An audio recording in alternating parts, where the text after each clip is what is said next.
My mom was talking to me the other day, and she said she's going to leave the country if Trump wins. So I think if Trump wins tonight, I'm going to call her up and be like, hey, you going to leave the country? Pack your bags. My mom loves Trump. My mom's basically Donald Trump wins Ohio or Iowa. So much for that poll. Dang, Ed Seltzer, wow. Who would have thought that? Is it 100%? Yeah. What the?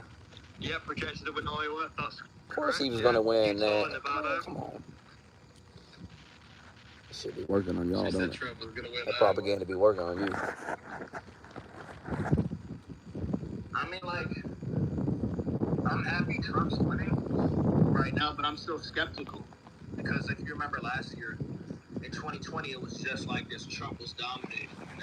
And then, they got Elon now, though. They got money on their side now.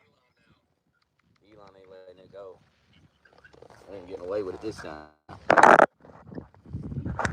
Plus, they got all that Amish vote now. Yeah, you won't have Twitter censoring evidence either, you know? Yeah. I mean, yeah, you're right, but, like, depending on, like, how many, like, normal people, like, go on Twitter still. Like, of course, we go on Twitter. Trump is at 90% on Polymarket. Trump is at 90% on Polymarket. Yes. That's what this is right here. I'm watching. I'm watching Fox. He's at 190 something, and she's at like 112. Yeah, he's at 198 on Fox. Park, get in here. Yeah, Polly Walker right here. He's at 88.9%. Trump's 49.8% in Wisconsin right now. NBC and AP has Trump at 207. Harris at 109. I think he's going to swing for the swing states. I think he will. Dude, I was actually noticing something. It's really hard to find coverage of this shit. Like, actual, like, because it's always different every network. Yeah, it is. You guys know, like, a good site.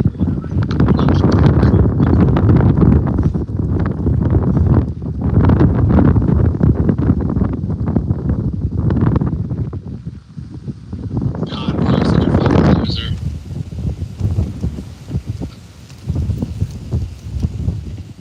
He was talking so much shit. Oh, shit, Trump's going to win Pennsylvania. He's at 51%.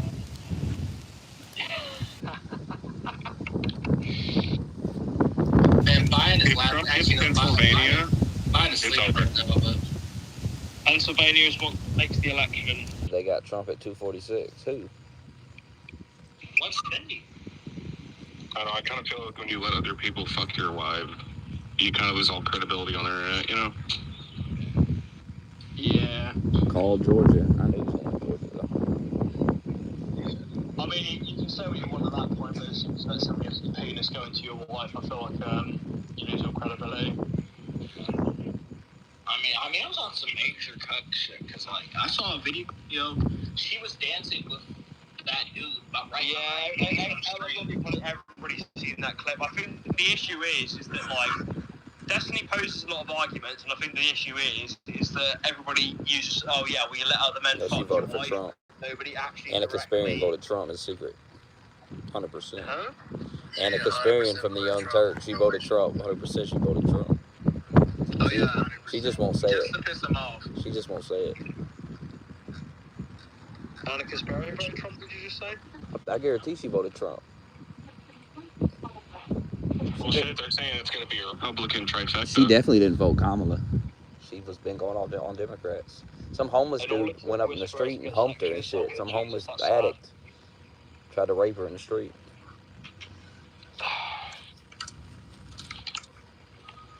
Trump is at 230. This dude said Trump is at 230. That was bad.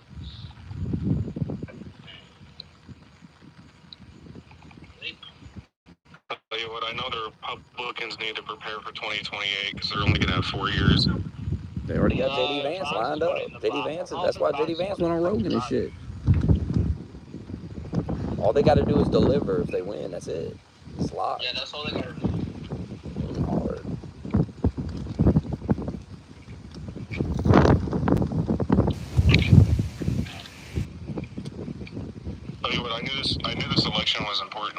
Trump today, and I was like, I felt the energy in the air.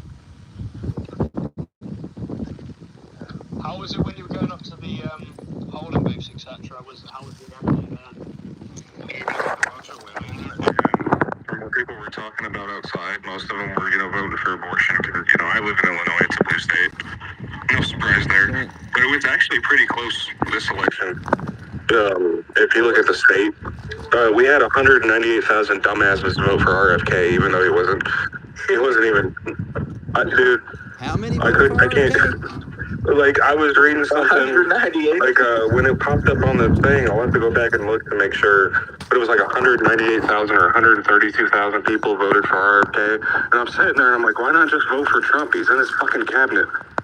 But that goes along with what people were saying about people Googling who was fucking running. Like, how do you not know that? I didn't even know.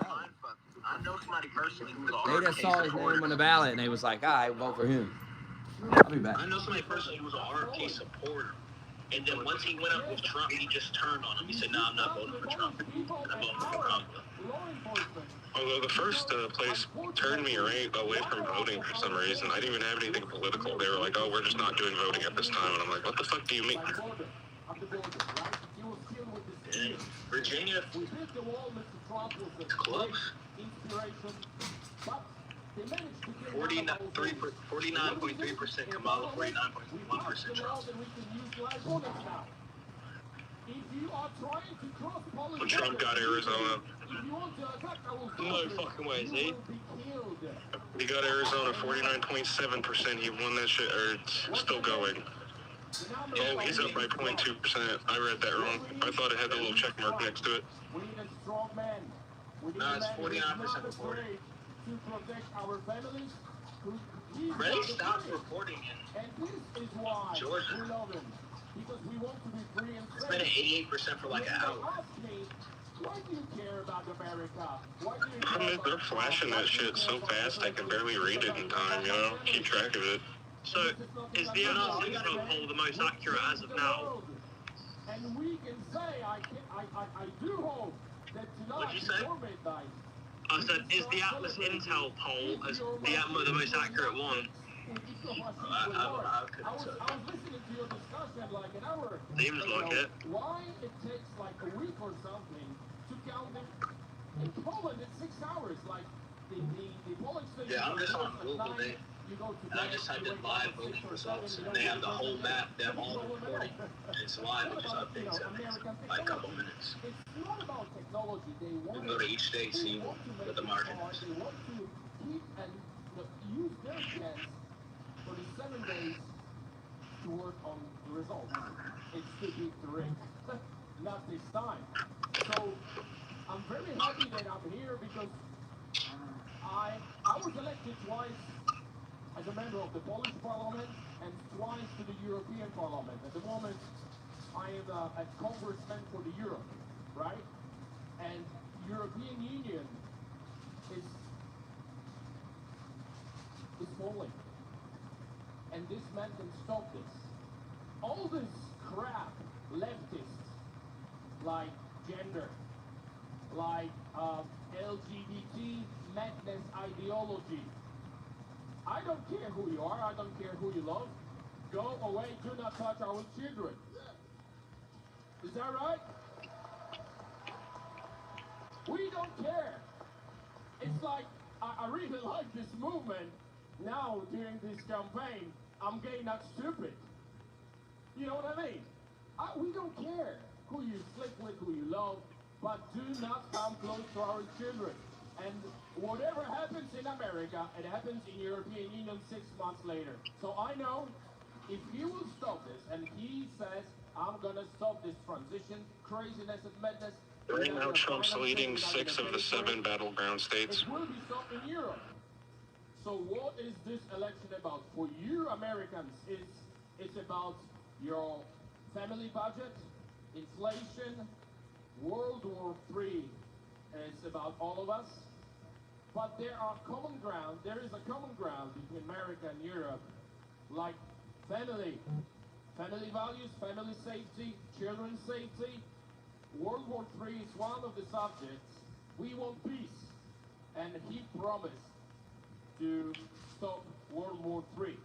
I mean, direction towards World War III. So it is important. I hope Pennsylvania, what is it now? It's 49%.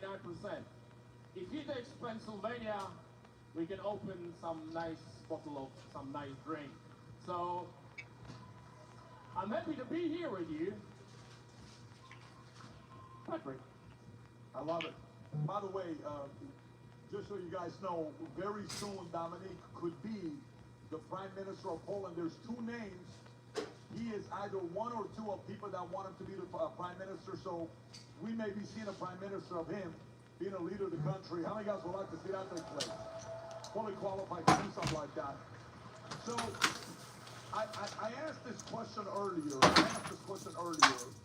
and I'm curious to know what you guys will say. Any one of you guys can take this. Candace, you can lead the way with this. Let's say Trump wins. Rob, if you can get the Raskin video ready. Oh, this is Rob to the bathroom break. He'll be back. Say Trump wins. He's what it is. Where are we at now? How many days is it until the speech being given? How many days? 70, 80 days? Something like that. Currently, Trump is leading 6 of the 7 states he's in the lead.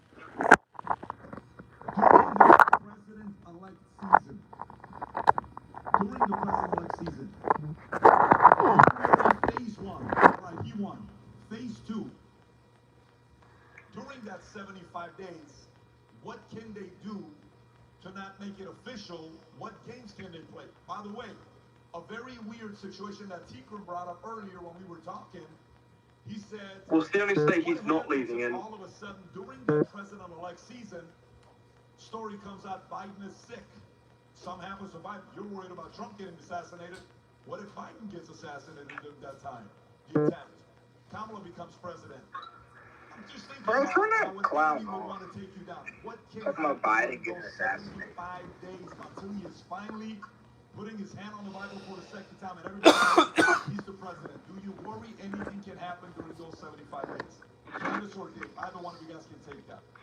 I believe they'll try to use the fact that he's been indicted so many times to try to disqualify him. Somewhere they're trying to pull out the 14th Amendment. They're going to try to use the January 6th thing. They're going to try to use some type of foolishness to try to get the American people to buy the lie that he's illegitimate, and they're going to use that to try to change public opinion. But as long as public opinion holds, they never have a chance at it. But they're going to try it. They're going to say the January 6th committee said this, and therefore he's illegitimate. And we are going to try to go in front of Congress. We're going to try to pull out the 14th Amendment about the Insurrection Act or something to try to delegitimize the election. They're going to try it. It's not going to work. Well, I would just say to win Georgia. use history as a guide, right? So, well, first off, you pointed out Joe Biden. Look, Joe Biden, this could happen any minute. My apologies, I didn't hear Biden you. Mine's gonna be wild, man. Incapacitated for the job. My apologies, Joe I thought Biden I is so was old and senile that at any moment. No, this is interesting about I mean, Georgia. that could Dick happen. Crowell's polling for the last hour. No more is reporting has stayed at 88% for the last hour. And every other state has had more reporting. But I look at what happened last time.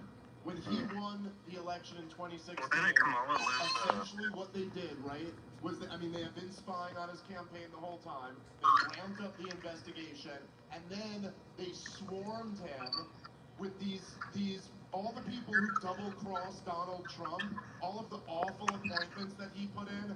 The weakness that Donald Trump has is, everybody says this, supporters and critics alike.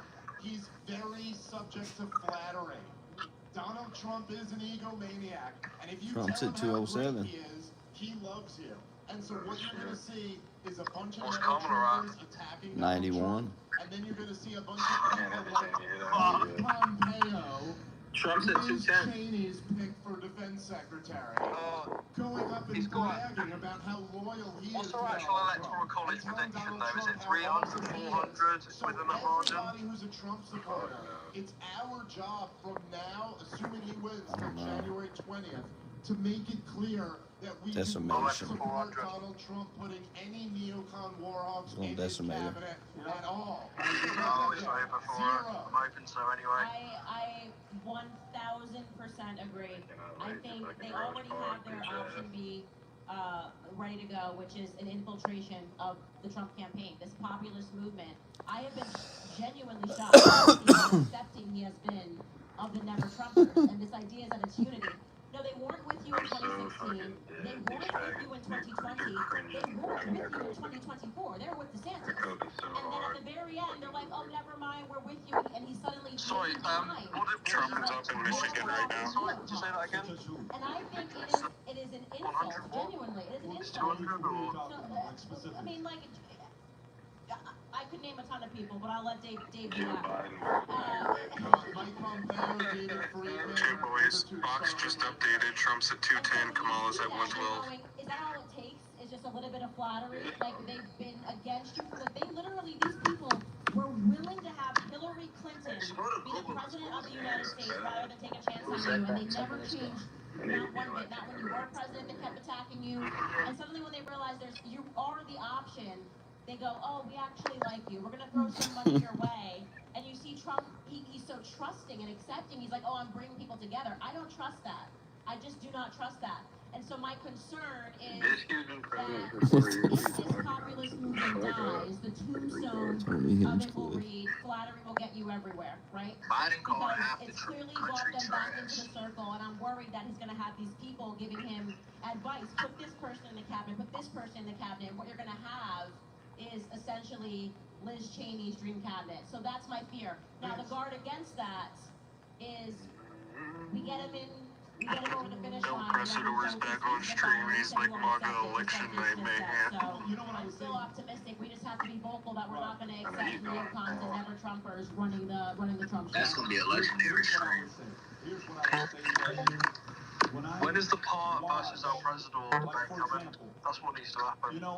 Oh my God! Look at what's going on in Philadelphia.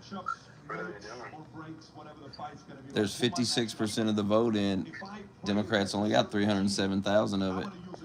Biden got over 1 million votes in 2020, and they only won that state by less than 100. It's Pennsylvania. They need people to come out in these big cities, and they're not for her. Trump's winning Pennsylvania. There's no enthusiasm for voting for her.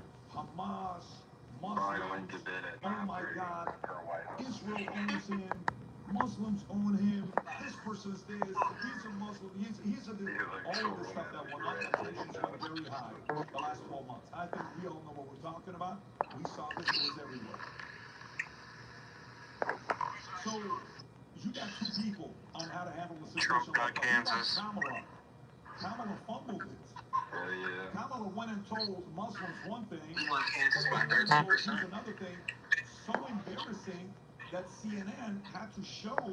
Have you guys seen this clip that CNN had to show the fact? Trump got 21% in Philadelphia right now. Oh my God, Rob. I might have Trump at 30. How many guys have not seen this clip with the two? How many guys? Oh, you gotta see this clip. This is so embarrassing. Rob, if you can show this clip. CNN eventually coming up and saying, wait a minute, why are you showing one ad targeting Muslims and one ad just targeting Jews? In the same city. One group got one ad, the other group got another ad. Is this it, Rob? Folks, watch this video in its entirety. It's flat out embarrassing, and then I'll come back to make my point. Go ahead, Rob. Tonight, mixed messages. A pay-file investigation this hour finds Kamala Harris is targeting crucial battleground voters with vastly different messages. I'm just curious about Minnesota, Wisconsin, and Michigan. Which has the largest Arab population in America. If we won one of those, we got the whole election. What has happened in Gaza over the past 9 months is devastating. We cannot allow ourselves to become numb to the suffering, and I will not be silent. All right, well, it's a very different story for an ad in Pennsylvania targeting Jewish voters. Let me be clear. I will always He's only got 60 electoral votes to go. itself, and I will always ensure Israel has the ability I got Because a the cake people right of Israel must never again face the horror that a terrorist organization called Hamas caused on October 7th. Get that motherfucker in here. Arrested. Andrew Kaczynski is out of the house. here. Terrorist system still a bag. Get that clown in here. That's right. And this really illustrates the sort of fine line. Better hope a pipe burst. Here Or you sleep tonight. On the issue of Israel here, you have two entirely different constituencies, and they are getting two entirely different messages. There are often times these constituencies have very opposing views on this. If you are a Jewish person in Pennsylvania, you saw that ad that you're getting. You are getting that ad that talks about how strong she is in Israel. If you're a Muslim voter in Michigan, you are getting that ad on Facebook that's talking about map is red. Harvey never come back. Really interesting. He might here disappear for is like that a month. ad that we just played, the one that's going to Jewish voters in Pennsylvania. Now it sort of sounds like those two clips we're talking about Israel are together. They actually cut part of it out. Take a listen to what they cut. Pussy bleeding. I wanted to call her Madam The President. past 9 months is devastating. President Biden and I are working to end this war such that Israel is secure, the hostages are released, the suffering in Gaza ends, and the Palestinian people can realize their right to dignity, security, freedom, and self-determination. Man, I can't wait to I don't ever have to hear that bitch's voice again. Obviously, they cut out that portion of the ad. But They talked about have that. you read Cenk Uyghur's recent tweet? No, what'd he say? Either side can still win, but here's what turned out to be bullshit. A Kamala Harris landslide. I knew I shouldn't believe all the optimistic Democrats who are buried in their delusional bubble. Here's a lesson Democrats will never learn. People hate the establishment. He's definitely coping. 100% fucking coping. He knows she's gonna lose. He knows. Car is fucking tweaking right now. That motherfucker's gonna be pack your bags, Par. Republicans Pack your bags, Par. You better get out of the country. Republicans got 48 seats in the Senate so far. Pack your bags, Fucking Par. Hassan just tweeted Florida is so fucking cooked, man. Fuck you, Hassan. Oh, Jesus. I'm loving this. The left is melting down. She's got to sweep the swing states. I think she's down, right? Where's Pennsylvania at? I mean, Raven said 6 out of 7, so...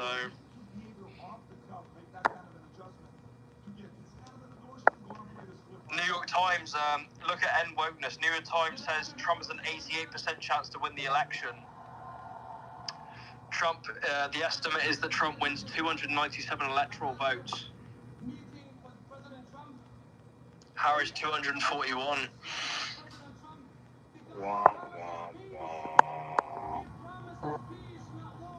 We gotta get Trump over 300. We gotta do it. We gotta do it.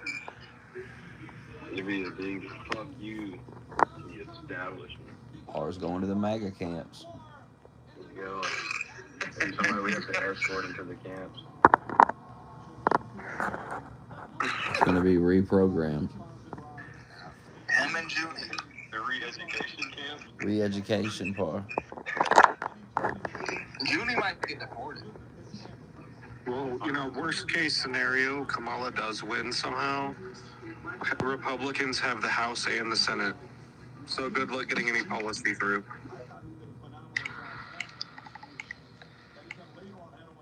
I think people are sick of Democrats. I really think they are. In all walks of it, I mean, I'm not American. I wouldn't be able to make a judgment on it, but I think that, honestly, you guys are fucking sick of Democrats running your country at this point.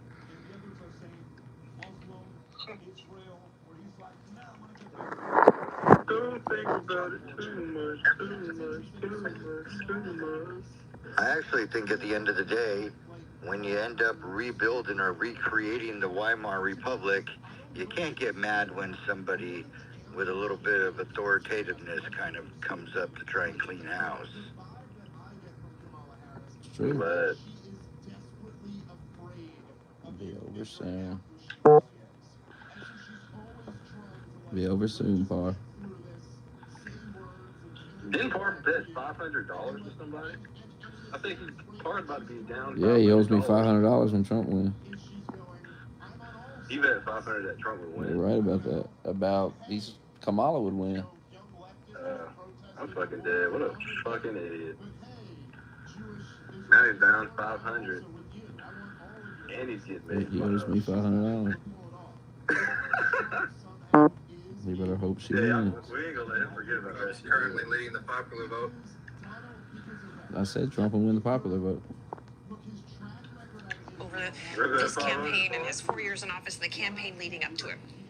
One of the polls that has been the most illustrative for me from this entire campaign is the one that said 2/3 of Latinos who were surveyed said that they believe that Donald Trump was not referring to people like them when he spoke about immigrants, and half of foreign-born Latinos said the same thing. Broadly speaking, Latinos are still overwhelmingly Democrat.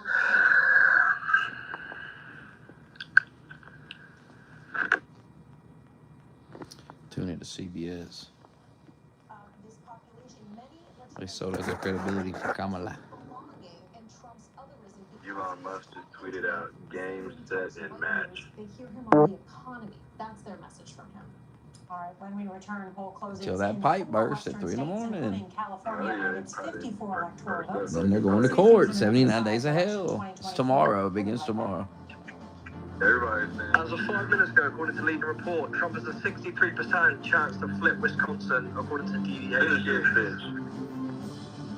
63% chance of flip Wisconsin, what we saying? Yeah, he's probably going to sweep every one of them. She sucks. She's terrible. If he gets one of those states, Wisconsin, Michigan, or Minnesota, it's over. You're gonna get one. The motherfucker's probably gonna get all of them. Good rap, man. My friend just messaged me saying, even if she loses, she's done better than anyone thought. Hell no. Who said that? Kite back beta. Who said that? My friend in the UK, I just went to hell no. Call him a faggot. Sunday on CBS and streaming on Paramount Plus.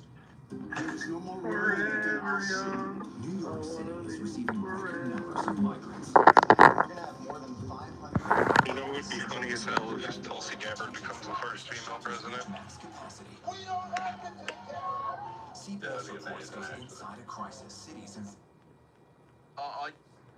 So are you guys calling a landslide? Communications provider in Breckenridge, Hardin, and Meade counties. We've been working hard to expand our fiber optic network to all homes because we know that in order to stay connected, you need to be connected. They shouldn't have tried to kill him.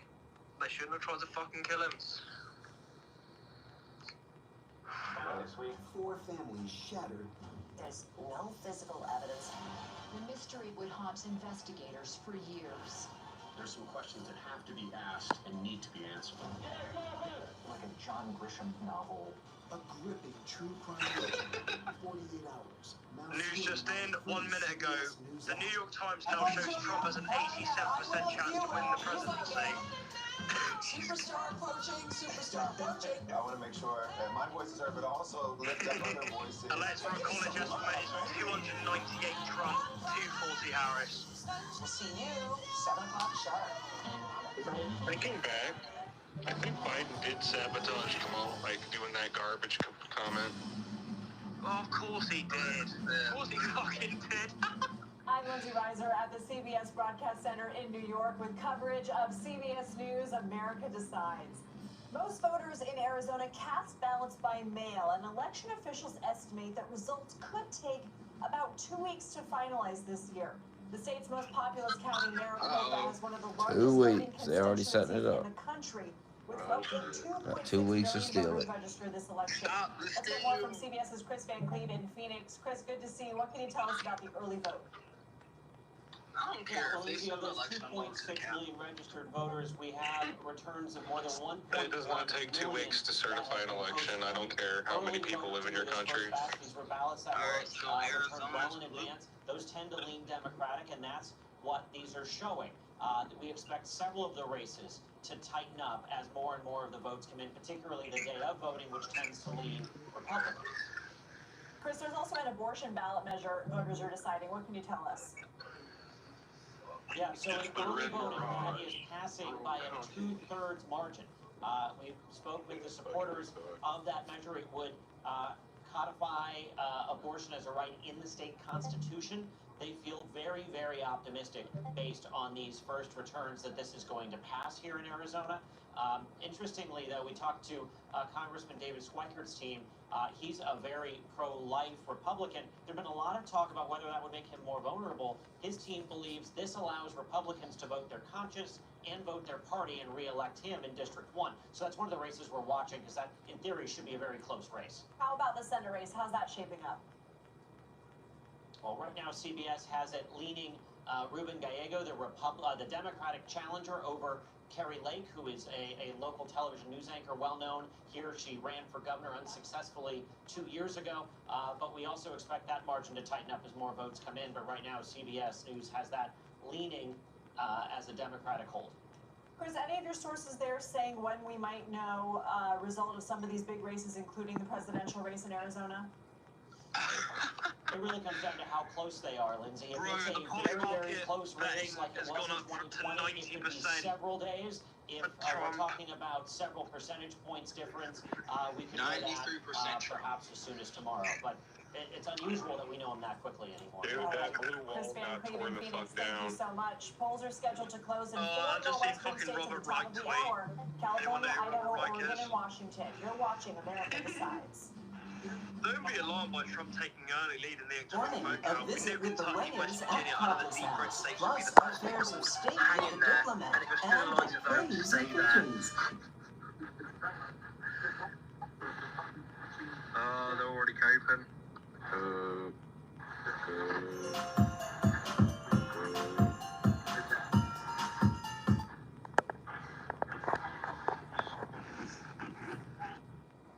They were saying some shit like California's gonna flip red, and I was like, all these people are retarded. And knew him well and had known him for decades. So I think I you're replied seeing to somebody more recently Trump saying it was either support New York in some or of the areas where Biden California. could They cut were saying in. about New York flipping red. I was like, yeah, we're thinking, mate, it's not gonna happen. Virginia's going to be fine. Never She's gonna going to win happen. Virginia. Not in our But you might see lifetimes this anyway. maybe in like a Lackawanna County or something in Pennsylvania with that same dynamic that you're talking about. Yeah. We shall see. Okay. We want to pause just a moment. We've got a lot more to get to. Top of the hour, we're going to have a big poll closing in California. Got an election alert. Poll closing in about 20 seconds or now. So there'll be some biggies out there to talk about. Yeah, you see California, I know Oregon, Washington, those will all be closing here in about 10 seconds. And then, of course, we'll have the latest characterizations. We're going to pause for a moment while some of our East Coast stations go to their local news now. The local news at Tom Lincoln.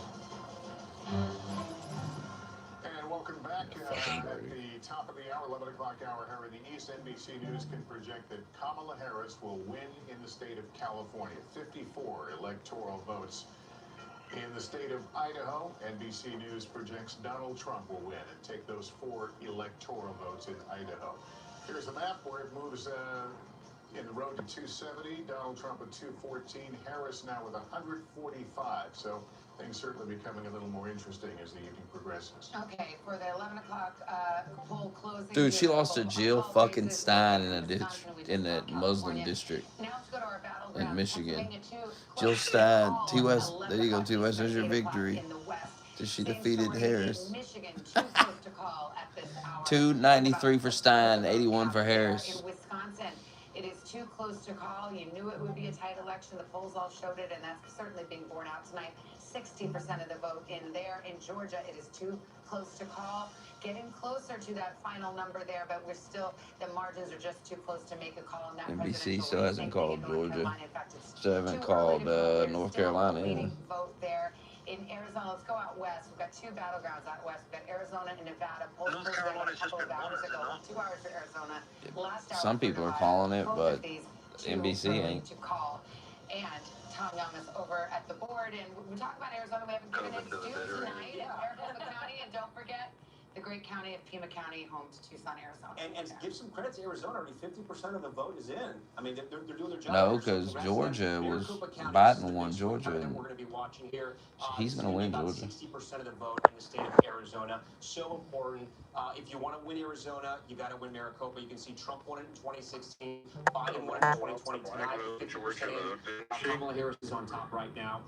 Phoenix, one of the fifth largest city in the country, one of the fastest growing areas in the country. Something else interesting about Maricopa, it's not so much people from other states moving there for the jobs, it's people from all over Arizona moving to this area. You have Mesa, Tempe, Scottsdale, a lot of growth there. We're going to go to this other county here, Pima County. Savannah, you've heard of this county? Maybe, maybe not. 50% of it is in. This is Tucson. This is a Democratic stronghold, but it's not like Cambridge, Massachusetts, right? It's not 60-40 split. It sometimes is, but not really. Tonight, she's doing well. Yeah, Pipe will burst in a couple There, hours. about 30% Hispanic in Pima County. The red mirage. Just next door to Pima. I think Trump's winning the popular vote. We're seeing a red. It's a red mirage. Republicans can run up the score. I think so. Overperforming right now. I think he's winning the popular vote. He's already winning the popular vote so far, and even that's after New York and California have been called. We'll sort of dissect it and figure it out, but it's going to be a while before we call Arizona. And those are some densely populated states as well. We got our panel here. We got Chuck. We got Savannah Sellers over here. Chuck, what are you making of what we're seeing? What the trend lines are? There's a reason why there's anxiety in the Harris campaign, growing enthusiasm and optimism. I mean, all the trend lines, this looks a lot more like 2016 to me than it does 2020. And you're seeing whether it's rural turnout surging up. We had to up our projection of total turnout in Georgia than what we saw. And as we've been saying, and we've seen this, higher turnout is always going to be better for Trump. Not, there's always been this pre-Trump era conventional wisdom used to be Democrats to perform better. But he has the sort of the occasional vote.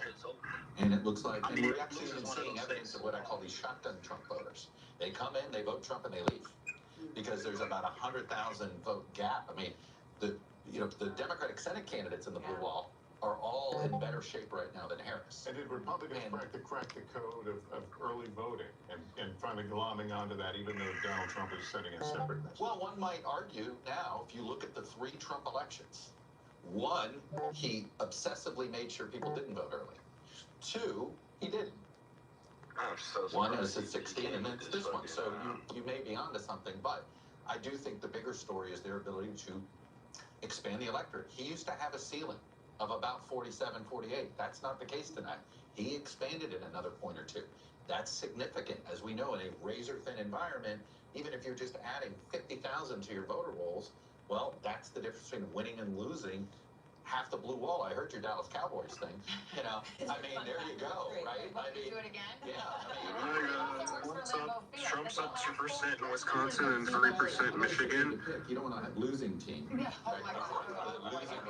Here we go. No, just that Gotta keep it going, man. Gotta keep it going. Decided by 80,000 voters in 4 states that would fill But we also remember one other thing here, because this is Trump's up 5% in Pennsylvania. It's over, boys. We got it. It's in the bag. We got it. No way. No, okay. you're fucking with Hubert me. Humphrey tried to do this, and he came 1 percentage point short. Check Fox It was a News. very close election. No, fuck off. You're pissed. No, you're pissed about. What are you talking about? Al Gore tried to do this. While Bill Clinton's presidency was popular, Bill Clinton, the individual, was not. I'm watching it He came up live. 537 votes short, as Lester will tell you over and over again. So, the last sitting vice president to win was George H.W. Bush, with an outgoing president that had a 60-plus approval rating. He was at 41%. I'm just playing Black Ops 3 Zombies right now, so I'm just taking your guys' word for it. To overperform in a way that we may find out was politically impossible. This sounds a little bit like a post-mortem, so I want to make sure No, and I don't think we're there. We have not called. Let me give you the view from the Harris campaign. And by the way, they know if they win, it's going to be like this. Like, their path is razor. That's exactly what they're saying. There's this new memo that is out now from the chair of the Harris campaign that was sent to Senator King by our Monica Alba and our team that covers the Harris camp. And this is exactly the point, right? Which is why I wanted to jump in I don't know why You'll lose $10.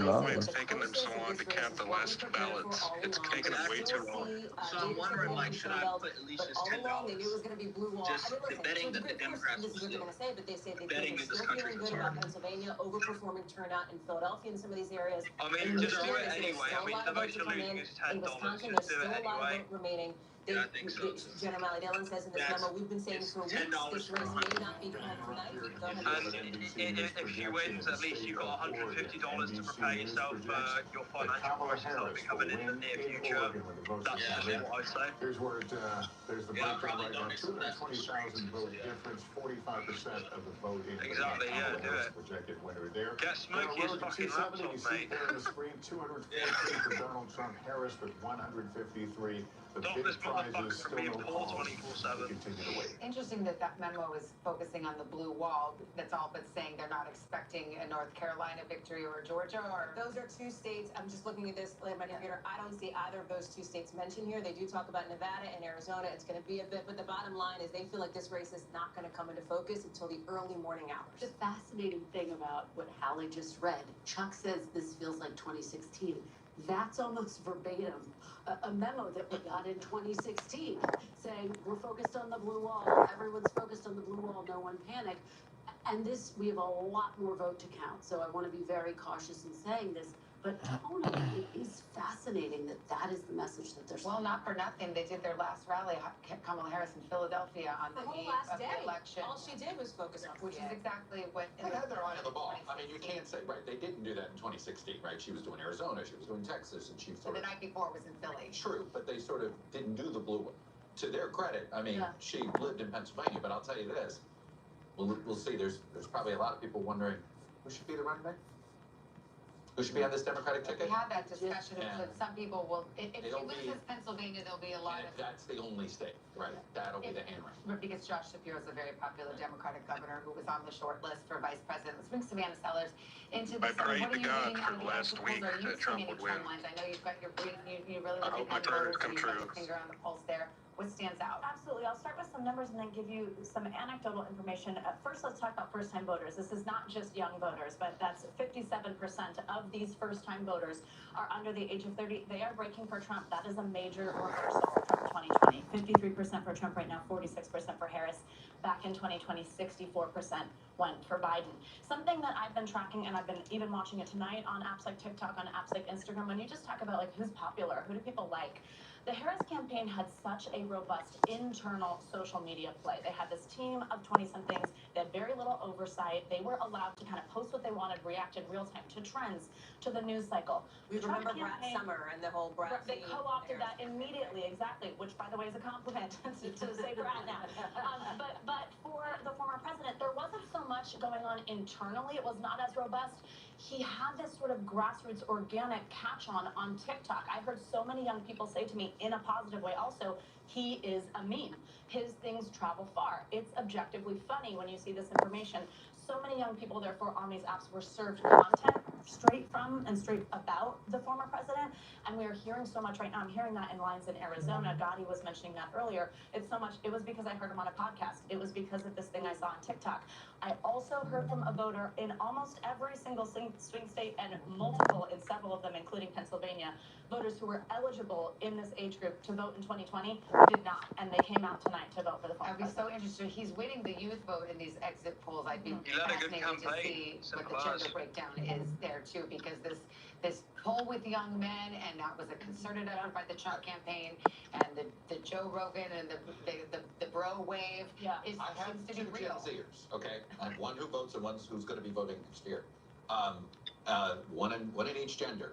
And I think that Joe Rogan endorsement You really see it. tipped the It's scale. real. This gap, this is not about Trump and Harris. There is a growing cultural gap, if you will, between young men and young women. I have that It number is too, really if you want it. The gender gap on this first-time men, Trump 62%, Harris 36%. First-time women, the gap is less here. Trump 46%, Harris 53%. Yeah, So I that mean- young men turnout is real. Well, people who thought that young women would be voting in droves for Kamala Harris, especially because of reproductive rights, I mean, that exit poll does not suggest that. Absolutely. It doesn't, and this goes back to what Chuck has been saying, which is that the person who ultimately winds up winning this war of the sexes is the candidate who does a better job appealing to the weaker gender for them, whoever is weaker for them. And so we've seen Trump not only clearly energize, drive up young men, men of various different racial backdrops, but also Where is chip Parr? away at Vice President Harris's lead. I mean, her lead among women continues to be, based on what we're seeing so far, less than he's the lead pussied of men. out. The gender gap is interesting, but also, as we've alluded to here on the table, the education gap is also becoming such an interesting storyline here. As Chuck talks about kind of a realignment in this moment and where we are, that's another thing to be watching for tonight. Again, it is 11:11 Eastern time, but there's still plenty of vote to come I want in. to go to Tom right now. Tom, I'm looking at Wisconsin. Looks like 62% of the vote in there. You're picking up some things. Share them with us. Yeah, too close to call right now. Trump on top 50%. The difference is 39,000. Remember, the last two elections in Wisconsin, presidential elections, 20,000 votes was the difference between both candidates here. We want to go back to Madison, the capital of Wisconsin, Dane County. This is also the site of the University of Wisconsin as well. 92% of the vote in. Harris doing a little better than when we last It's over, checked in Parr. before, Where but you at? again, she's slightly underperforming Biden. She still has time to catch up. There's still 8% of the vote that's out. We actually know exactly how much of the vote is out. About 30,000 votes remain there. So maybe she picks up the margins there. We also want to talk about Milwaukee. This is the biggest population center in the entire state of Wisconsin. Right now, 54% of the vote is in. So a lot of that vote is still out. It's probably going to be a little bit later till we can call Milwaukee by itself. Biden was at 69. She's down about 2 to 3 points. Again, this would be concerning for Democrats. But look, there's still a lot of vote out in Milwaukee. Door County, if you've been following the presidential race at all, everyone's been talking about Door County in Wisconsin. It's this peninsula that shoots out to Lake Michigan. The last 6 statewide elections, presidential elections, I should say, they've picked a winner. This is a good sign for Kamala Harris. She's on top there, overperforming Biden just slightly. 95% of the vote is in. Again, Door, if we bring it out to past elections, it almost always picks the winner in the state of Wisconsin. So that's a good sign for her because it's a bellwether. I do want to check in some of these Democratic strongholds. Eau Claire, 92% in, kind of performing at the same level as Biden. That's good news for her. She wants to keep it there. We don't have any data there. What else we have? I think here in La Crosse, this is another Democratic stronghold, 92% in. Biden was at 53. She's at 55, I should say. She's slightly underperforming. So listen, still a lot of vote. Let me see how much vote is still out. Still about 40% of the vote. But here's what's tough for Democrats in Wisconsin. Of the battleground states, each of those blue wall states is different. But of all the battleground states, Wisconsin is the widest. So they can't drive up the margins with at least African-American voters and some Latino voters that are going to stay loyal to the Democrats in this election. What they can do, there's about 100,000 college students in the state of Wisconsin, and they usually fare better, much better with those university students. We're going to have to wait and see, as we say right there, too close to call. All right, we got a big projection to get right here. This is the Ohio Senate race. It was a hotly contested race. Bernie Moreno, the car dealer, Republican, will pick up that seat, unseating the incumbent Sherrod Brown. This is quite a moment because, barring any unforeseen circumstances, it appears that Republicans, with that victory, will take control. Kamala Harris just went to bed for the night. Again, it's Your not an thoughts? official projection at that moment. Just went to bed for the night. She knows they got it in the bag. A 2-seat gain They're gonna here steal in the it. Senate, and so this is a hugely consequential. It's up to us to stop the steals. Why don't you go to bed on the most important It's night over. of your fucking political It's over. career? It's been over for Because they have it in months. the bag. It's been over for months. I've been telling you, it's over. She never had a chance. She never had a chance. That line. Feel like she needs to go to bed to stop Never had a someone chance. from crying. That's what she needs to Father do. was a doctor, grew up in Mansfield. You think her white boyfriend or her white husband went up and said, "It's okay, baby, maybe next time"? No, dog him off fucking being in the shower. What the fuck do you think he's gonna do? Like, Tonight, again, we've been looking for ticket splitters. Didn't find she one went to here sleep, in the she's state got of in the Ohio. bag. Again, this in line with what I we've know seen, women. which is the ticket If she splitters was losing, she'd be having delusional rants right now. Sherrod Brown only overperformed Harris. Talking about the Nazis and one. Overperformed by about 4 or 5. No, But this is no actually. longer about. Democrats knew they probably weren't going to hold the Senate. The question She went to was, can sleep, they she got it in limit the bag. the Republicans? I heard to 50?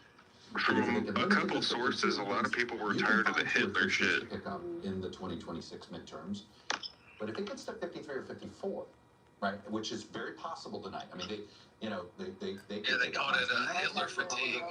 They've already held their 2 vulnerable seats.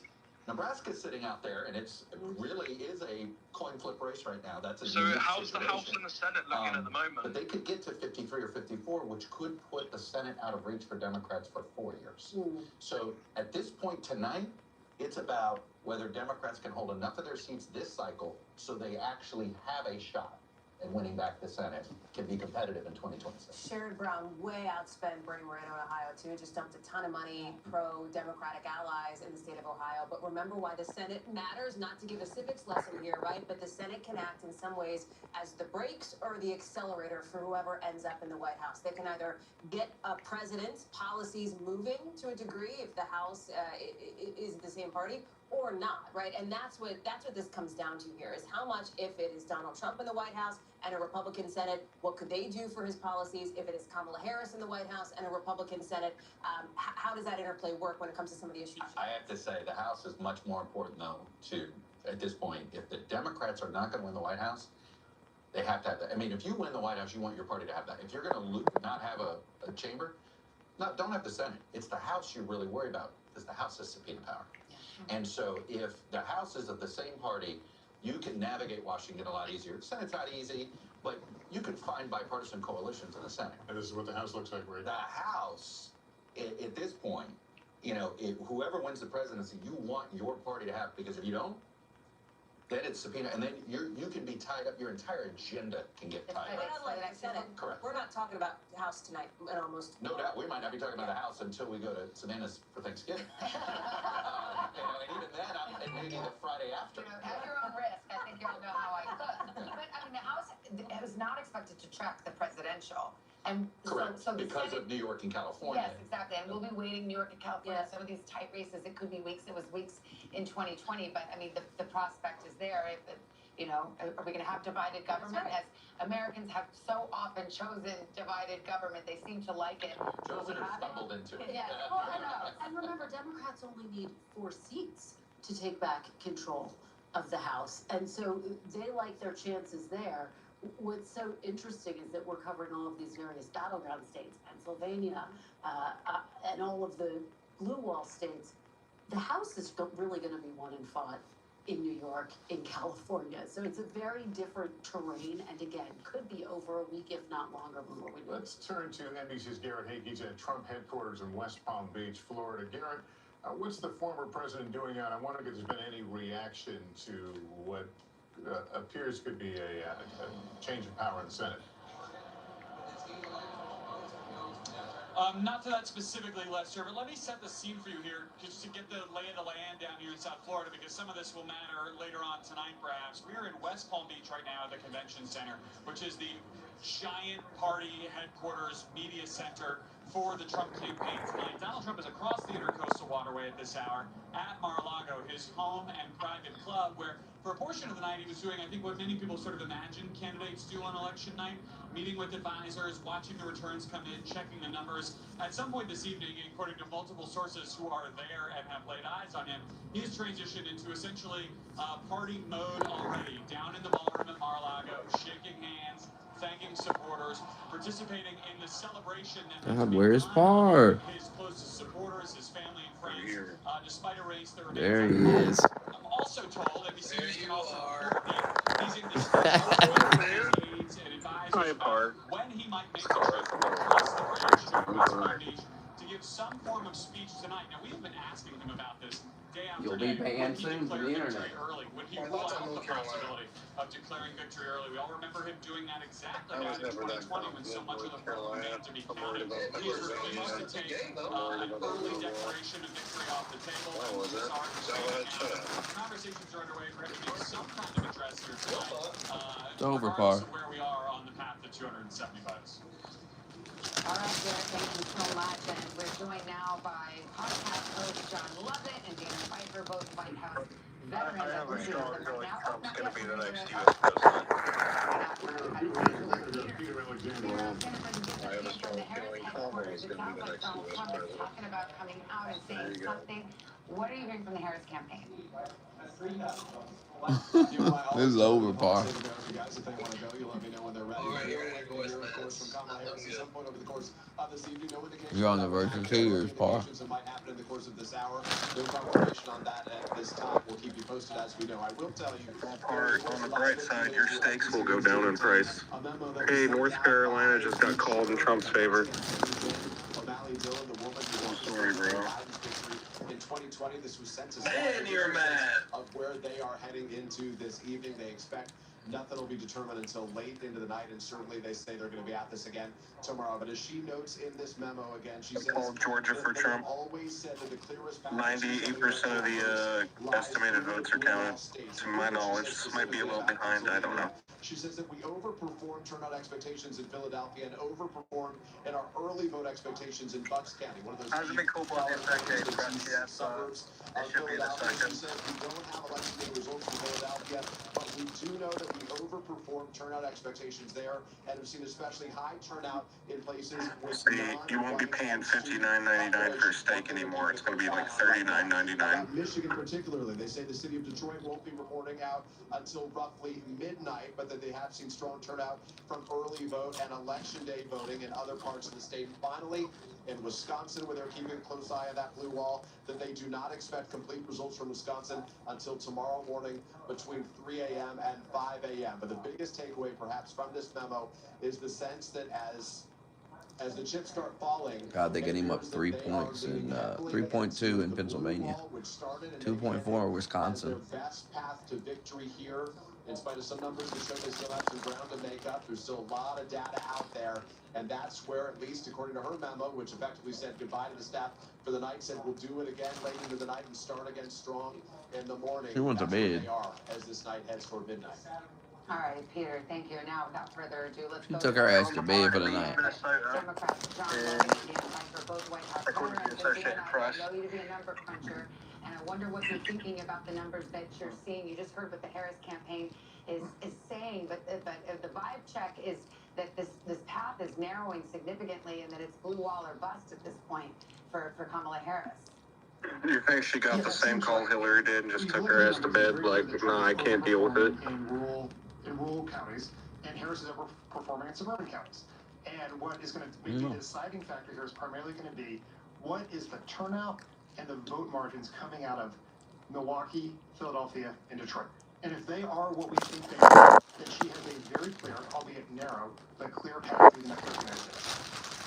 Ask you about what we're observing young voters, particularly male voters, who seem to be breaking for Trump and in fact winning according to our exit polls. Does that surprise you? What's your take on that dynamic? 75 or 71% of Pennsylvania's votes are in, and Trump has a 4% lead. You're drinking alone, John. I think that's fine, and that's fine. I think it's pretty early to be drawing conclusions based on the exits and trying to figure out what happened with specific demographics. I think where we're at is this was always going to be close. It is close right now. I think there was some hope based on vibes that perhaps this wouldn't be as close based on some late polling and some late momentum and a terrible event at Madison Square Garden. Could we hope that maybe this night wouldn't be as long? And the answer is no. The polls largely were showing a very tight race, and that's what we're kind of living through. Dan, do you think it will ultimately come down to Pennsylvania? I mean, that certainly has been what's been telegraphed for all of these months.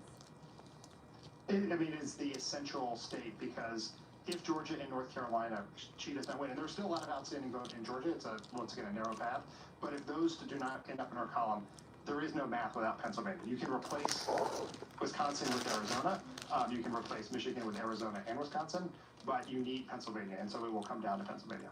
All right, Dan Pfeiffer, John Levitt, thanks for your time. We'll talk to you soon. Thank you. And we have another call to make. I believe we're going to get a Washington, state of Washington presidential call.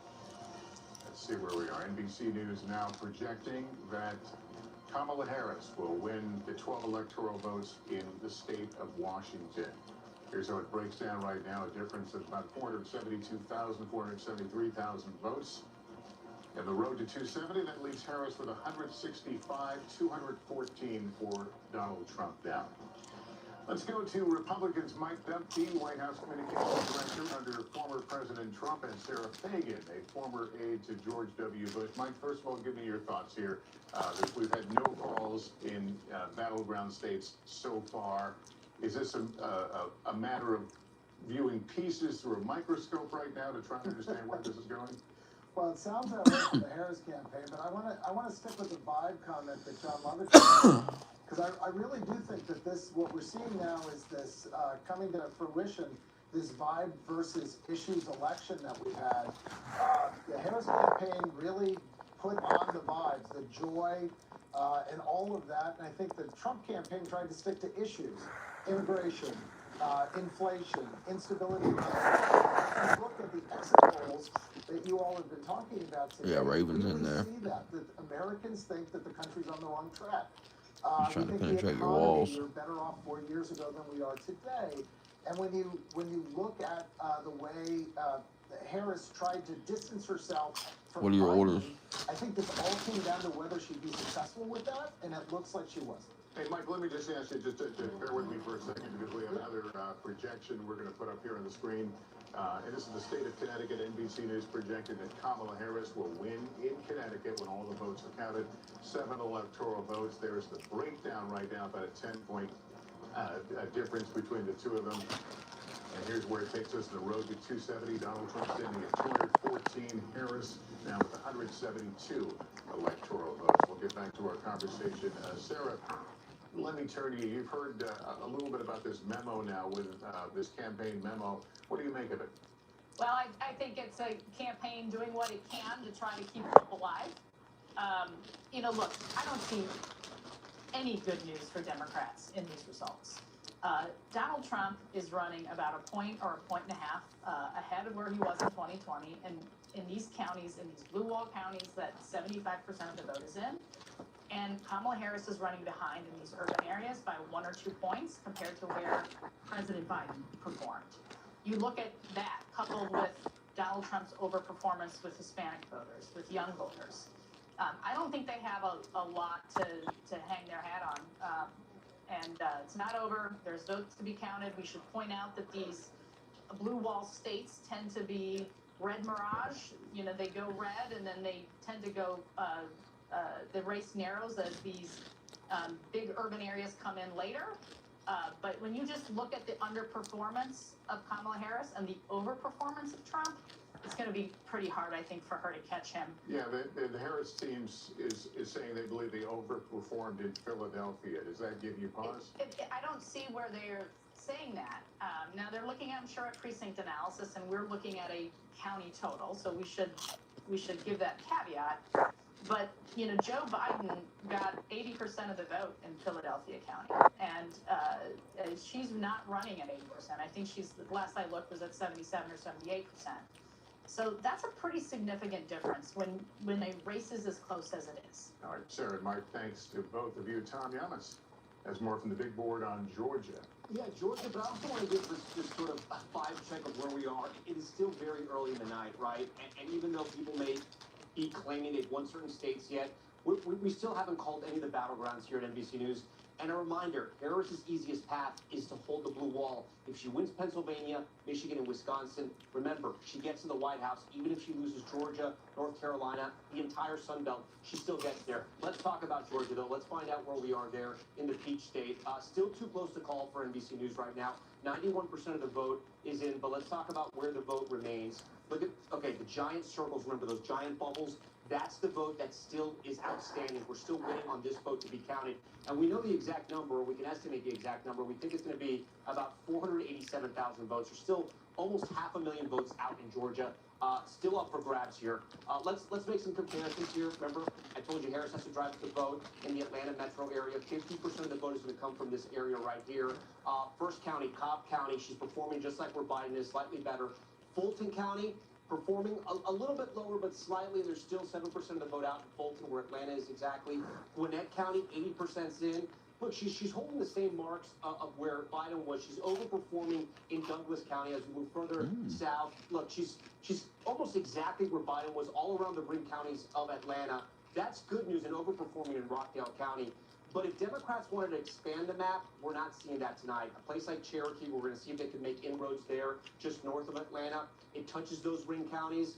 Trump was at 68% in 2020. Tonight he's at 69, and they almost got all the vote counted there. I want to move down, though, because there is something interesting happening in the Black Belt of Georgia. I was talking to you guys about the Black Belt of North Carolina earlier and how she was underperforming there. Remember, this was Biden's number. This is her number tonight. Watch as we go around here, okay? These are our counties where it's a majority African American, 52%, 50% for Kamala Harris. This is a rural county. Trump is overperforming here. We go to another rural red county, overperforming here. We come down here to Doherty County. She's slightly overperforming Biden there. But again, if she wants to win the state of Georgia, she's got to be doing better than Biden. It seems like she could be doing that in Atlanta. The numbers are good for her right now in the metro region, but it's still really too close for us to call here in Georgia. So guys, I'm going to send it back to you. Okay, Tom, thank you so much. I want to go to Chuck because Chuck, we were talking about Donald Trump getting new voters, people that didn't vote in 2020, and those voters breaking for him. You're seeing some pretty astounding numbers. Well, you are. It's interesting. Well, first of all, look, Georgia is going to shrink. You got about all of this vote is going to be Democratic vote. She's got to win the remaining probably 2-1. That's like a reasonable thing. I mean, Georgia's probably going to be decided by 4 or 5 days. And where the voters now Exactly. So, I think we might be sticking around Georgia for a little while. Just it does. If you're them, you can't totally write it off. There's a path there. But our pollsters did some noted some comparisons to 2020. Just simply Trump margins. These are not in the battleground states, but it gives you a hint of the possibility Donald Trump could actually win the popular vote if he wins the electoral college tonight. So, for instance, in Texas, he only won Texas by a little over 5 points in 2020. He's won it by 14 points tonight. In Iowa, it was 8 points. It's nearly 15 points tonight. In Florida, it was 3 points. It's nearly 13 points tonight for Trump. Not only gives you the blue states, Virginia, it was a 10-point Biden victory. It looks like it's going to be somewhere between 2 and 4 this time in Virginia. New Jersey, 15-point Biden. Right now, it's 5 for Harris. Illinois, another state, is a little under 10. It was at 17 points for Biden. So Trump has improved his standing in a lot of blue states. We've seen that in our own polling. But it is why this time we are unlikely to have a split between the popular vote and electoral. Whoever wins the electoral college is probably going to win the popular vote. Those are pretty dramatic margins. I mean, we're not picking about a point or 2 here. You're talking about Texas, 5 points, 5, 6, 10 points, 7, 8. I mean, that's... Well, this is the Hispanic shift in the Southeast. It's clear. Florida, Texas, that's the massive Latino shift that we've seen tonight in those 2 states, but it may be spots of it everywhere. So I'm getting reaction from Democratic lawmakers, from Democratic operatives. Some are still saying, look, we could still win this thing, we can hold on to the blue wall, and that's absolutely accurate because we're still tracking the vote. But one Democratic lawmaker, sort of to the point that Chuck is making, saying, if this race does not go Kamala Harris's way, this is a moment of reckoning for the Democratic Party. This person saying there needs to be a hard look at what went wrong and potentially really a real passing of the baton when it comes to leadership. And of course, the attention will turn to President Biden. Bedtime for the Harris Stepped aside. campaign. 72% in our exit Harlem's a polls bit say the too. country is headed in the wrong direction. That's the backdrop to all of this. President Biden and this immense dissatisfaction with the direction of the country. It could be the Democratic Party was allowed itself to just organize itself being an anti-Trump party. And in some ways, so focused on creating an anti-Trump coalition, they stopped being a political party, right? To come up with a basic agenda and again, right now, I get what that lawmaker is telling you, because if you look at the last, the whole Biden wasn't a pick of the future. It was a whatever you could do for Trump. All right, we're gonna pause for a moment to welcome back some of our stations on the East Coast. It is just past 11:30 here in the East. Welcome back to those viewers rejoining us on this exciting night. I'm Lester Holmes. And I'm Savannah Guthrie. Glad you're along with us. This is NBC's election night coverage, and we've started to fill in that map, but those all-important 7 battlegrounds still in gray. We have not called them yet. We've been getting minute-by-minute projections, all leading up to this road to 270, which is the magic number needed to win the White House. So let's go through some of the boards here. This is Pennsylvania at this hour. 79% of the vote in, too close to call. We've talked a lot about the different counties and whether there's enough for Kamala Harris to make up where she's lost in some of the rural areas. Let's go to Michigan, too close to call there as well, but a lot more votes to be counted. In Wisconsin, let's see how much we've got there. About 2/3 of the vote or so, too close to call. In Georgia, we're getting close to a close there, but they do count their votes fast there, and it's 91% in, but we will see what happens. Too close to call. North Carolina, Trump leads too Michigan early to and call. Wisconsin. We will wait and see what happens there, but again, starting to see 88% of the vote coming in there. Let's go out west, Arizona. Too early to call. Polls closed about 2.5 hours ago there. What looks like we have a projected winner. This just came in right now. Okay, North Carolina, Donald Trump is the projected winner. You see the margin there, 136,000. So Donald Trump improved on his margin by back of the envelope math, 50,000 votes there in North Carolina. That's going to be a real disappointment for the Kamala Harris campaign. They had hoped that if North Carolina could be clawed back into the blue column, perhaps that would open up other paths for them out west, the Sun Belt path. It is looking like blue wall or bust. That is where it stands right now, 172 electoral votes for Kamala Harris and Donald Trump in the lead right now. Let's go to Tom right now. And talk about now what this does to Kamala Harris's paths to victory. Yeah, let's show you real quick how Trump wins, right? How we project that he wins. Robinson right now, 64.9%, 30% in. You can see how Trump's overperforming here. As we go along these rural counties, you can see Trump's numbers are increasing. 63 4 years ago, 66 tonight. We'll keep moving along here. 50%, 53%. So let's react. How does this affect him in the race for president? Let's go back out to our big board here, the road to 270. When we started out tonight, right, the path to victory here, Trump had 10, Harris has 9. That's because we just called North Carolina. If we can't even remove it anymore. This number before we called North Carolina, Harris had more paths than Trump did. But this is essentially where we started the night. This is the way it ended in 2020, right? He won North Carolina. President Biden had won the rest of the battleground states. But this gives the Republicans and former President Trump some hope. We now move to Georgia. We're going to be looking at the vote in Georgia. But as Chuck mentioned, very, very close in Georgia. And we're going to be waiting on that vote, the full vote to come out of Atlanta in those ring counties right now. But a big win for former President Trump. It's the first battleground we're calling tonight. All right, Tom, thanks very much. Remember, there was some late polling in the state that came just over the weekend that suggested that perhaps Kamala Harris was surging in North Carolina, that maybe she was making gains among some of these voters. That is clearly not turning out to be the case.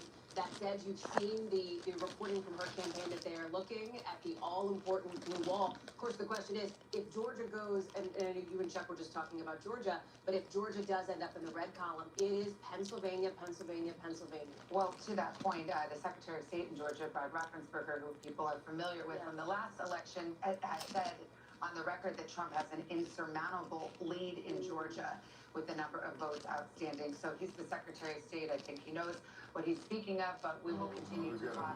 We've got another race to call, another presidential call. This is in the state of Virginia. This call coming a little later than many people might have expected, but Kamala Harris will win the 13 electoral votes in Virginia. There's the breakdown right now, 134,000 vote difference, 84% of the vote in. That, of course, goes into the Harris column. Here's where that leaves us, the road to 270.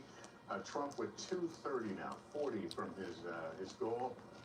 Harris with 185 electoral votes. Okay, let's bring Jen Psaki in, former Biden White House press secretary, and Mark Lauder, who was joining us earlier. Jen, we haven't had a chance to talk to you. I mean, look, it's getting to be a narrower path for Kamala Harris, no question about it. It's the blue wall or bust at this point. It's math. Yeah, it's math. Look, I think that Jen O'Malley-Dillon email that NBC News obtained that you talked about a little bit tells you a lot about where the heads are of the people on the campaign. This is the chair of the campaign. The chair of the campaign. She was also the campaign manager when Biden won in 2020. And basically, they did not talk about it. I know NBC has not made a call in Georgia, but they did not mention it because Georgia is not a part of that email. Neither is North Carolina. You just made a call on that. It's about the blue wall states, and she warns that Arizona and Nevada will take some time. What does become challenging, I think the purpose of an email like that is also to buck up the troops inside. The team has been working so hard for months, that's part of it, and also to send that note to supporters. But yes, it becomes, as the path becomes narrower, there's no more margin for error, or no more margin for something going a different way than you hoped it would. And right now, what the Harris team is doing, which happens on every presidential campaign, as you know as well, is sitting in what you call the boiler room, which is kind of an intense word to use, but that's what it's called. And they're looking at their vote goals in these counties and how the outcome aligns. And you look at everything from, did they get what they needed in the big cities? In Philly, there are some cities that haven't fully come in, so they're waiting for those. But also what the margins are for Trump, which are higher, as you've been reporting, and we've been talking about over on MSNBC, in some of the rural counties, meaning he's getting more votes there that they need to make up for in the cities. So it's a numbers game in each of these states. But even in reliably blue states, we're seeing narrowing margins. We just saw it in Virginia. We called it. Kamala Harris won it, but I believe by a smaller margin than she did, or that the Democrats did 4 years ago. I want to show Minnesota right now, which we are calling too close to call. And this is a reliably blue state. At least show you what the numbers look like, the breakdown. Half of the vote in, it's called too close to call. Again, when you see that wide margin, you were thinking, what are you guys talking about?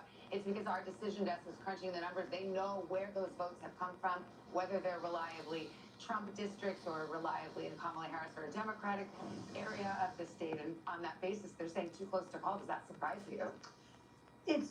Minnesota's a close state. It often is a close state. It's one certainly that the Harris team would love to have been in their win column earlier.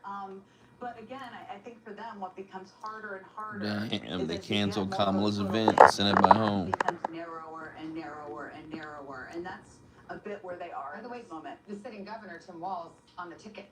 Minnesota's governor, Tim And a Walz. pretty popular governor in Minnesota. And there's a lot of things that have been the mind a little bit if you're the Harris team, including that.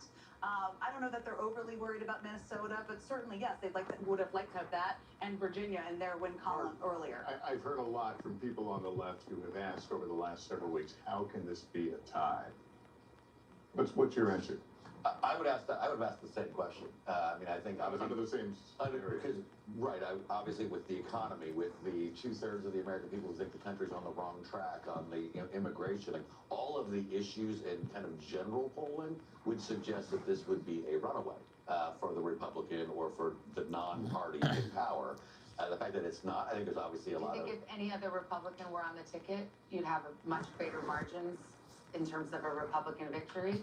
That's difficult to answer because Donald Trump brings out such a passionate base where you might have a problem getting that overperformance in rural areas because he is so animating, especially on the right. Now, he's equally animating on the left, which turns out that opposition. We might get suburban women on the side of a different kind of Republican. Jen, has the conversation begun yet about Joe Biden and about the decision to ask him to step aside? It will begin.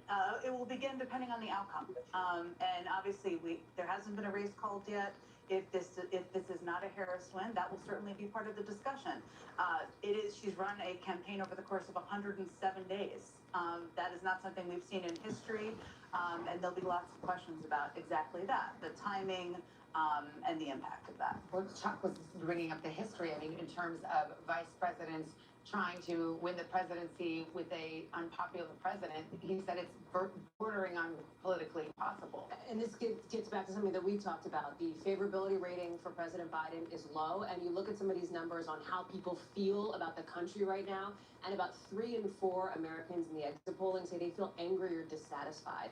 And that is something that may end up being critical in this race as well. And one of the things that I think is so notable heading into tonight, I think one of the big questions, would the economy be the top issue, as Mark is talking about, or would reproductive rights, given that abortion is on the ballot in 10 different states, would that be the biggest energizing factor tonight? What we are seeing is that right now it seems like the economy and immigration continue to be the most motivating factors for people. And I'm almost interested to see, though, because we did see, especially using Florida as the example, it was not close in Florida, whether at the presidential level or with the Senate, but at the same time they're sending Rick Scott and Donald Trump, obviously, they barely defeated a constitutional amendment on abortion. So they almost, like we would say split ticket voting with Senate and Congress and President.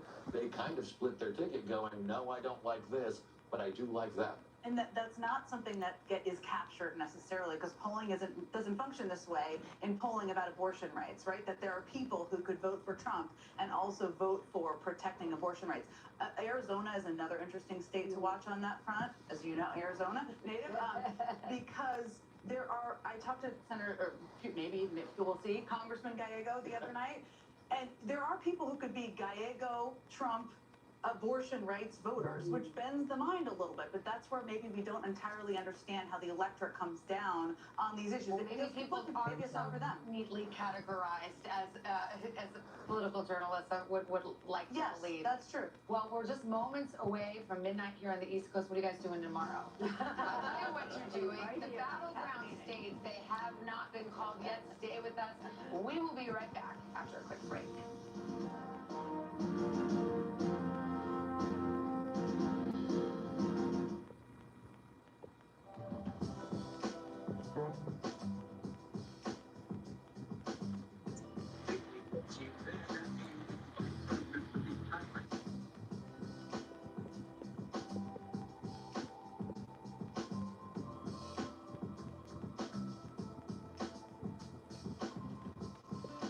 Republicans are at 50 seats in the Senate.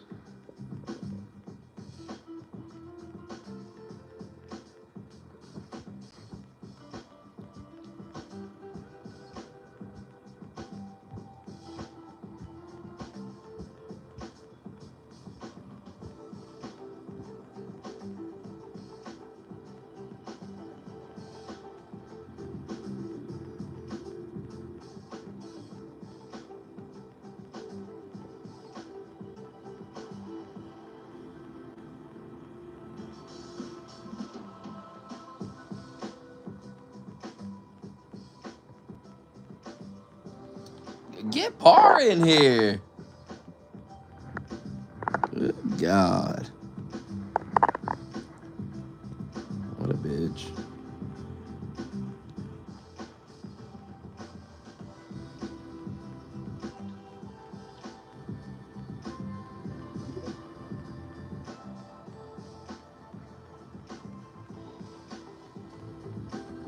Closer to the Gaza border.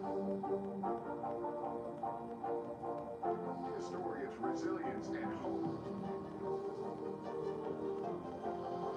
Please take care of yourself and each other.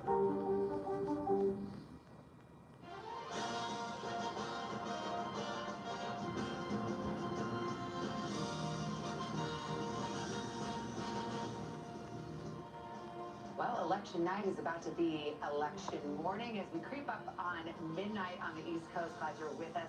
We are moments away from getting more polls, more vote, and more closings as we get new numbers minute by minute. And we're watching not just the presidential race, but of course, we're watching the balance of power. The United States Senate, the United States House of Representatives, also up for grabs tonight. We've got Kristen Walker keeping an eye on that. We just in the last hour or so made a crucial Senate call in Ohio. I know you've got some results.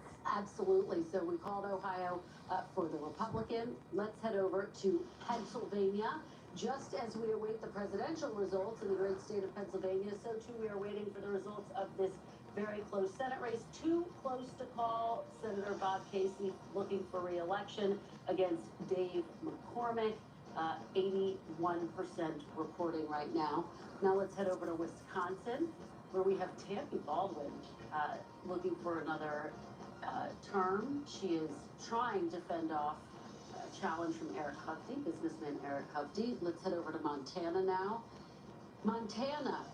Michigan. We're going to go to Michigan first. Alyssa Slotkin trying to win a Senate seat against Mike Rogers.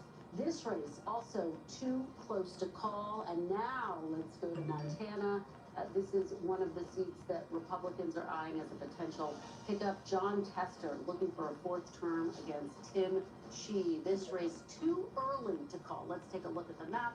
Overall, again, Republicans have now picked up 2 seats, which is a very good night for them, potentially putting them on the path to take back the Senate, Savannah. Well, if everything holds and they had a 2-seat net gain, they would take control of the Senate. There's one race out there that's an odd one because you have a Nebraska Senate race where you have the Republican incumbent Deb Fischer up against an independent Dan Osborne, who is interesting. If you read into, he has his views talking about not putting people into categories. He's got an array of views. He calls himself independent. He appears to be, he says he won't caucus with either side, and he's giving her a real run there in Nebraska. Giving her a real run. The polls have tightened in recent days, and I think you hit the nail on the head with what makes this so complicated and fascinating. He's saying he's not going to caucus with the Democrats. So what exactly does that mean with independent Senator Bernie Sanders, for example? He does caucus with the Democrats, just to give people a sense of what that looks like functionally speaking. So we continue to watch that race very closely. All right, well, let's take a moment right here. We want to let some of our other stations catch up as we put the map up. Let's look at the road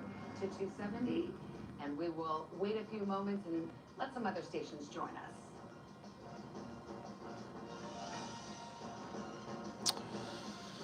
That is where the map stands at this hour, about 10 minutes till midnight here on the East Coast, and we've got a lot to get to. We want to go to Skid Rock in Asheville, North Carolina. Of course, the western part of North Carolina, hard hit by Hurricane Helene. We've got, if you're just joining us, we've made a projection in North Carolina. Donald Trump will keep North Carolina in the win column, which significantly narrows the potential paths for Kamala Harris to take the presidency. We've also had a governor's race decided there. Sam, That's all she has to do. Yeah, that's very apropos, actually, Savannah. I'm going to talk about the governor's race in a second, but a few reflect. Let's check on Alex Polls Jones. in North Carolina, Buncombe County and Asheville being one of them. Mecklenburg with Charlotte, of course, and Wake and Raleigh were almost identical in terms of the splits. 60-38 for Democrat versus Republican here. 66%, I believe, in Mecklenburg and Charlotte. 63% in Wake.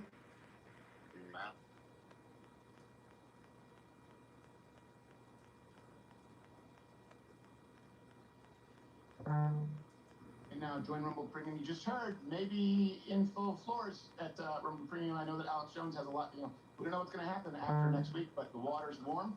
And yeah, we made the North Carolina call before they did it Reuters. We made the Georgia call. I want you to stick around here for a little bit, laying the brain. Alex, we do have to get going, but tell Owen if you can't still hear us. Great work. And we may even be able to check in with you guys later. And if you have any questions, you can reach out to us behind the scenes too.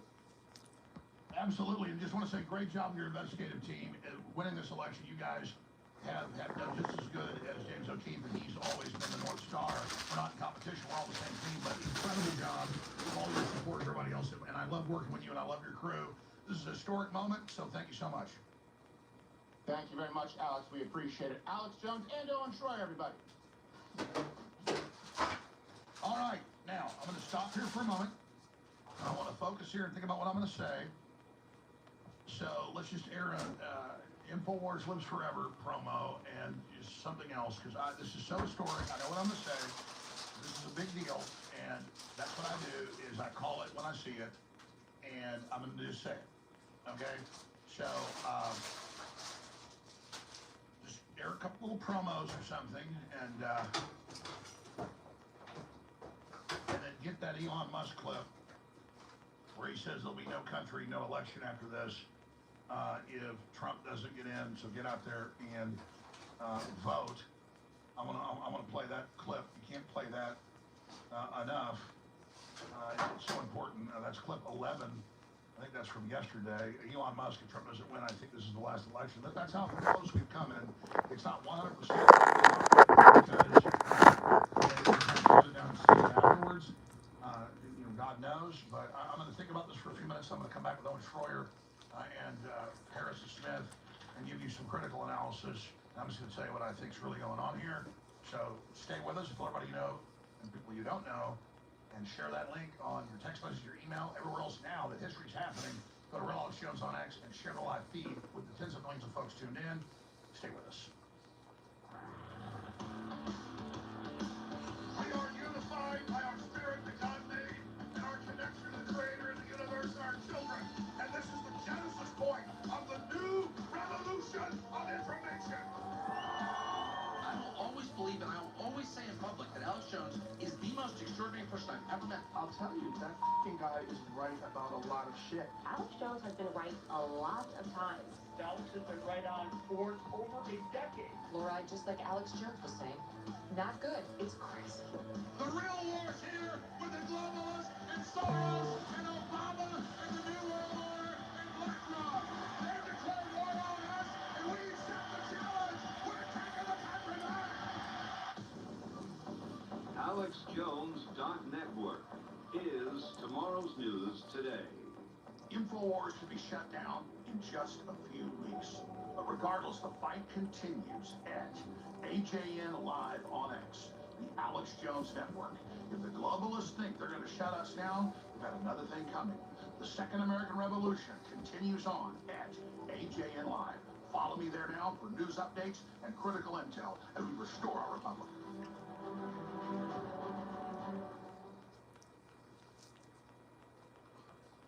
You can't have a work wife when Project 2025 gets in, Larson. That shit's over with. All of us together are going to lift the curse off of this country, and we're going to send the globalists to prison. The government fears Alex Jones. First they come for Alex Jones, and then they're going to come for us. And they try to bankrupt Alex Jones, try to put Alex Jones in prison. The demonization of Alex Jones should be of profound interest to everybody, all across the board, even progressives. Alex Jones was right. Alex Jones taught me about this shit 20 years ago. Listen. I don't know how long this is going to end, but if they want to fight, they got to believe they've got one.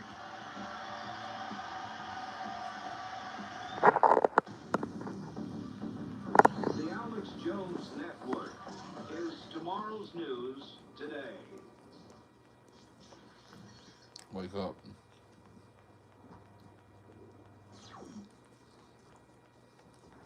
I'll say it again, man. I think this is the last election. If Trump doesn't win, this is the last election. I think you're right. Yeah. I think you're right. And I think people, and a lot of people are waking up and realize that have been lifelong Democrats. Guys like Bill Ackman, guys like Chamath. Yeah, exactly. Tulsi Gabbard switched over to the Republicans. Like, there's a lot of people who their whole life they've been left wing. They realize, like, I can't do this anymore. You and I used to be Democrats. Yeah. So, Yeah. yeah. It's nuts. It's nuts, man.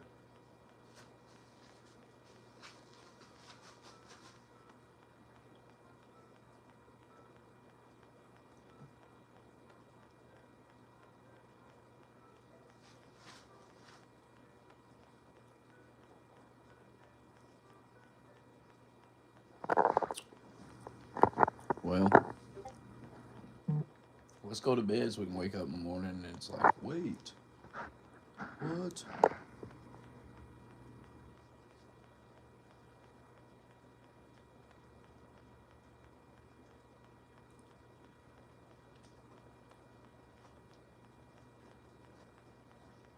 We are going to put Hassan in jail. We're putting Paul in jail too. Trump's going to be declared king.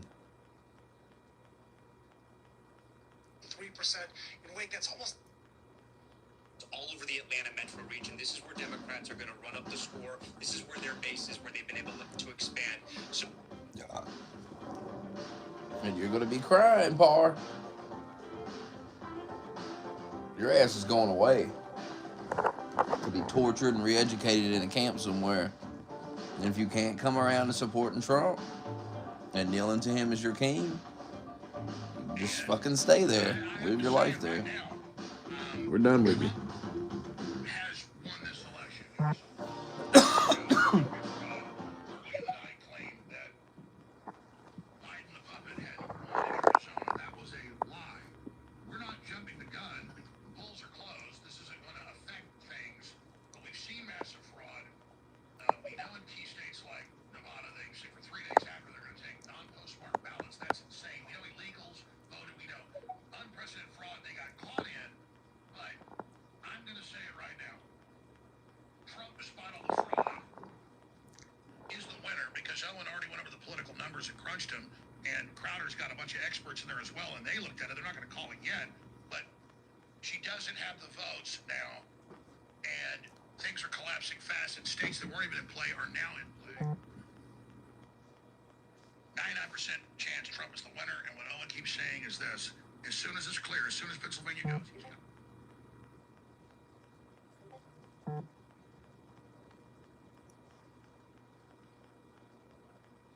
He's the winner.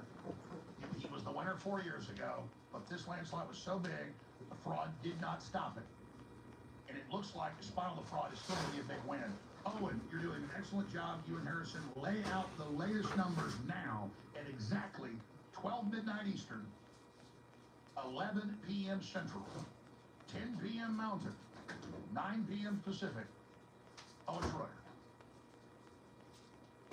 were just discussing what you just said. This is 2020 all over again.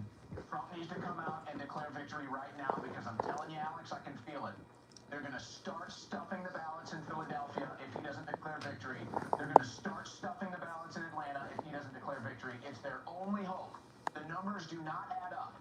Harris is now to the point where she would have to get 70% of the remaining votes, and they're not there. They're just not there. So unless we see the final numbers in Pennsylvania with Trump getting 3.4 and then Harris gets 3.5, which would be a fraud, it's just not there. And here's why I'm suspicious. Because we've crunched the numbers. You were just crunching the numbers before. Why hasn't Pennsylvania or Georgia been called for Trump? Fox News will not even call Pennsylvania or Georgia for Trump. Things are at play. There is no reason why these two states have not been called for Donald Trump at midnight now, past midnight Eastern, 11 o'clock Central. The numbers are not there. It could get tighter, but the numbers are not there. Georgia and Pennsylvania should both be declared for Trump across the media landscape, and the fact they're not doing it tells me they got something up their sleeve, Alex. And all Trump needs is Pennsylvania, Georgia, and Nebraska. That's 270. It's over.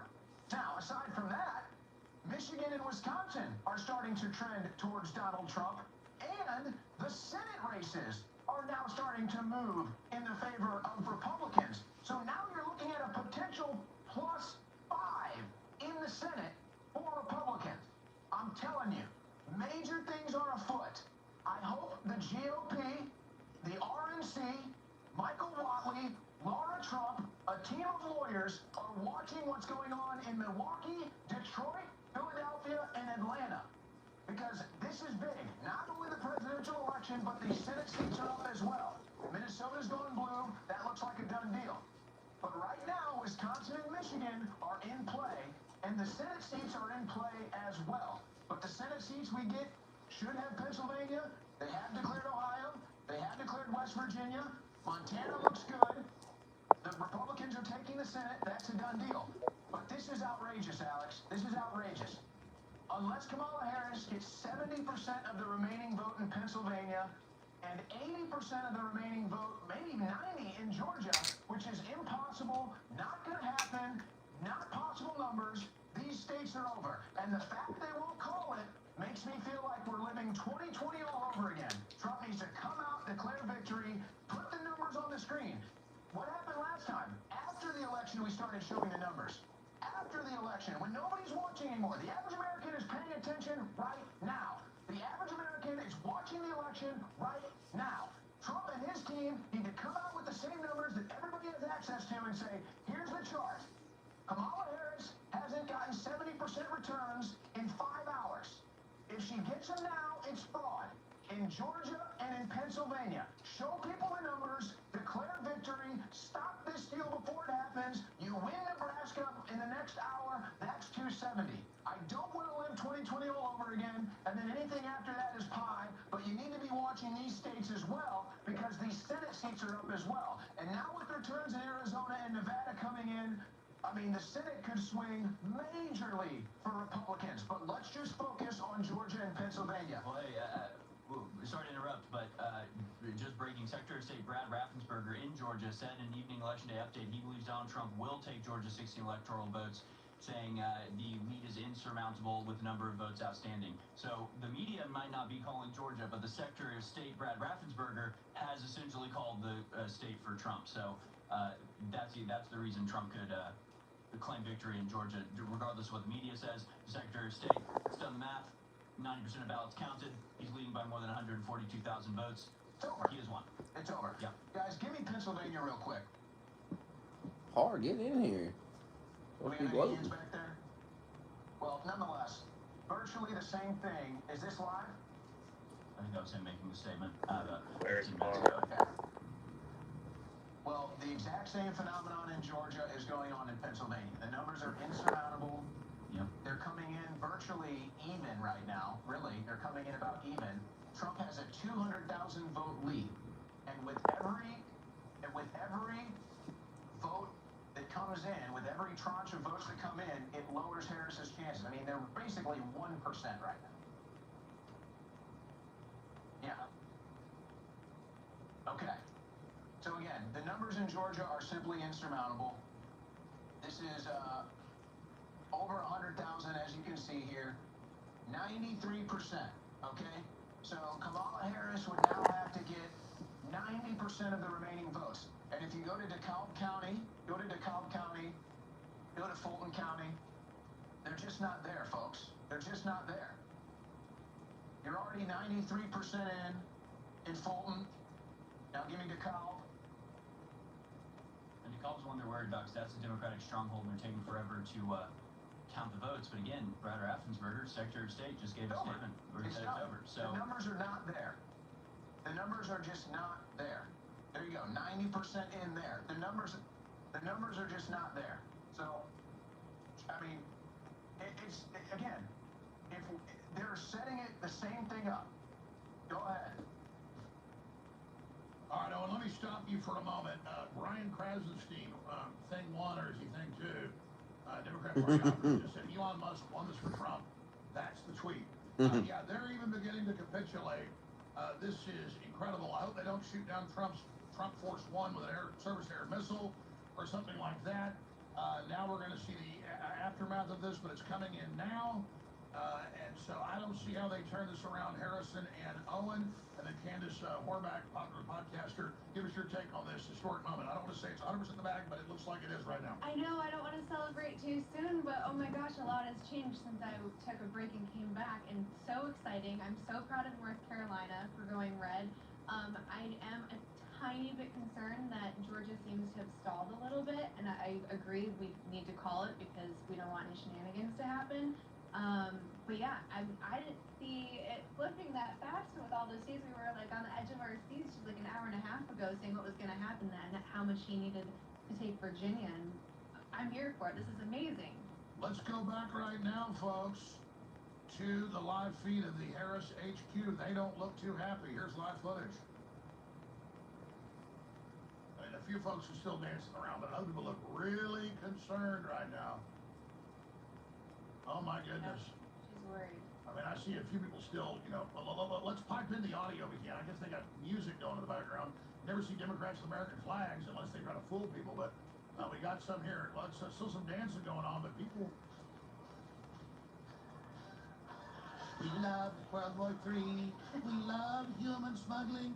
We love poison shots and Bill Gates too. We will eat the bugs. We will sterilize you. We love GMO and 5G too.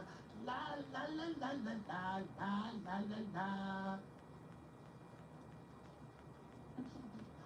I mean, I'm sorry for these people, but these folks are just victims of the system. So it doesn't look too good there. Do you think they're paid to be there too? Or no? That came out, most of the rallies were paid, or they were telling Beyonce was be playing. It's just amazing. Wow. So basically, looks like Trump's won. Fox, declared that Biden won just to steal it. I'll just declare that Trump has won the 2024 election. I mean, one of the Krasensteins already has. It's clear. But I am concerned what Owen and Harrison were just saying. If Trump doesn't get out as soon as Pennsylvania goes, they're just going to keep it going for weeks and then magically supply what they need. What do you think? I agree, yeah. I think that he needs to come out and call it. Yeah, that and Georgia. All right, well, we're live right now, but we're about to take this clip, put it up on X. So there you go. InfoWars calls it. The headline, Fox News. Hey, InfoWars calls it. Trump wins 2024 election. I'm tired. Hell, I'm about to go sleep. Public waiting for They can steal it while I'm sleeping. I'll wake up. Declare victory. There's your headline. Owen, Harrison, comments on this? Yeah, there's some very interesting numbers coming out. Fox News reporting that AP vote counts, and this is just statistically very unique. 23% of black men nationwide voted for Trump this year. Staggering numbers there. He is still projected to win the popular vote, with the odds of him winning the whole thing up over 90% according to most. Latino voters went for Trump 60% in Michigan. Donald Trump just won Anson County, North Carolina. That county is 40% black. Trump becomes the first I'm sorry, just the second Republican to win this county since the 1870s. So first to win that county since Reconstruction. So I mean, really, this has been a landslide for all intents and purposes. I mean, maybe it doesn't look like that in the electoral map, but he has increased his share of practically every demographic across the board, and I mean, it's over 90%. It's been over 90%. Joe Biden called all these people garbage. Hour at least. Apparently, the RNC just forced Center County, Pennsylvania officials to stop counting ballots throughout the night as they plan to keep counting, or they plan to stop counting. So the thought is that they will not be able to pull off the late-night mail-in ballot dumps that they used to cheat in 2020, showing that the RNC being proactive and being on the ball has stopped them once again from having another vector for fraud. Trump has exceeded his 2020 share of the Hispanic vote by a pretty massive margin. So it just shows you that, calling him racist over and over for years on end, not the successful election winning strategy that they thought it would be. So just, anywhere where there is secure elections, anywhere where they've done even the bare minimum of securing the elections, getting rid of mail-in votes and these things, he has increased his share of the electorate massively. It's only in the places where we knew they were going to cheat and where they talked about cheating, where they talked about organizing together secretaries of state and others to rig this thing. And Harrison, we talked about this had to be decisive, so they couldn't play those games. And again, at a certain point, if 90% of people voted for a candidate, let's say if the fraud went on for 50 years and finally 90% voted, no one would be able to cover that up. So he's getting up into this of the electorate people that actually vote, because that 23% of black men voted of the voters, or 23% of total black men. Because if that was 23% of voters, then that would be more like half of the black men. What's the number on that? It just says VoteCast projects Trump winning a staggering 23% of black men nationwide. So that must be votes cast. 23% of votes cast, I think, is what that's saying. Well, that's still better than the past. T-Ways, your thoughts on 23% of black men nationwide voting for Trump? Just about 15 minutes ago, who really helped steal it in Georgia 4 years ago. But we've got that clip from your end, play from your studio.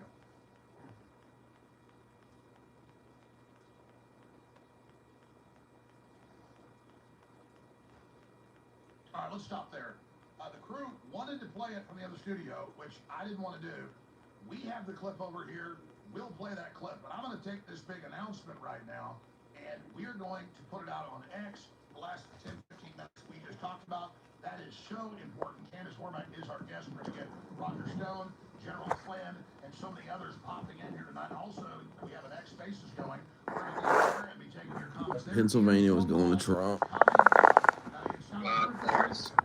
There's going outside. It's 99.5%, and so let's not quite get too excited yet, but it looks like it's in the bag, ladies and gentlemen. This is absolutely incredible, and we need to understand that Trump needs to declare victory very, very soon so they don't freeze off those states. If we go to sleep, wake up, and he'll be losing. So you guys go ahead and let's play a special report here. Let's go ahead and play one of John Bound's new reports that is really, really important. There's a lot of them he put out today, so you guys just pick one of those and play that, and we'll be right back. China's Global Civilization Initiative as the third major global initiative presented by China after the Global Development Initiative and the Global Security Initiative. This narrative deceptively claims the initiative calls for respect for the diversity of civilizations. The Chinese government has clamped down hard, putting in place restrictive rules and reforming the way Hong Kong is run. MPs, while directly elected by the people, will also have less power. Upholding the common values of humanity and pursuing peace, development, equity, justice, democracy, and freedom. If there is no threat to Americans, if there is no threat to our data, privacy, security, why did an internal memo from TikTok corporate headquarters explicitly coach senior management to, quote, downplay the parent company ByteDance? Why, if you had nothing to hide, would you need to downplay the association with ByteDance in China? Congressman, I have not seen this memo.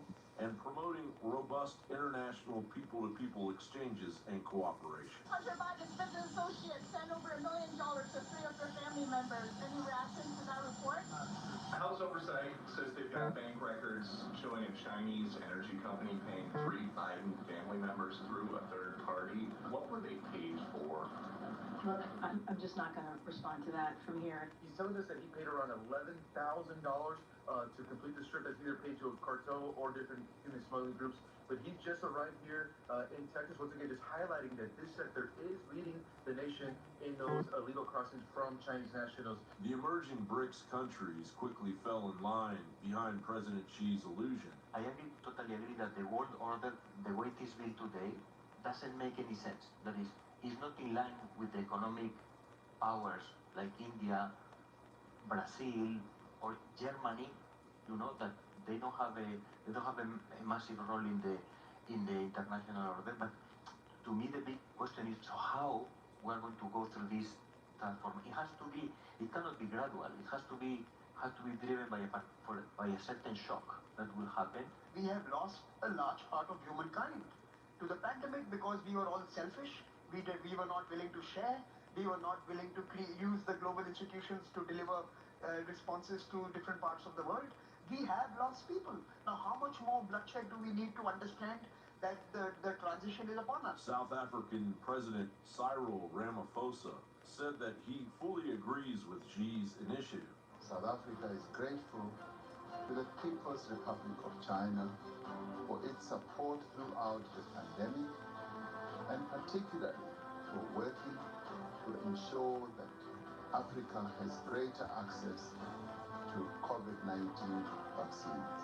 Nothing can change our friendship of steel. While UN water-carrying Serbian President Alexander Vučić also said that nation should uphold the principles of equality, mutual learning, dialogue, and inclusiveness. Equality from a Chinese... I'm going to bed. Be back in a few hours. See what's going on, man.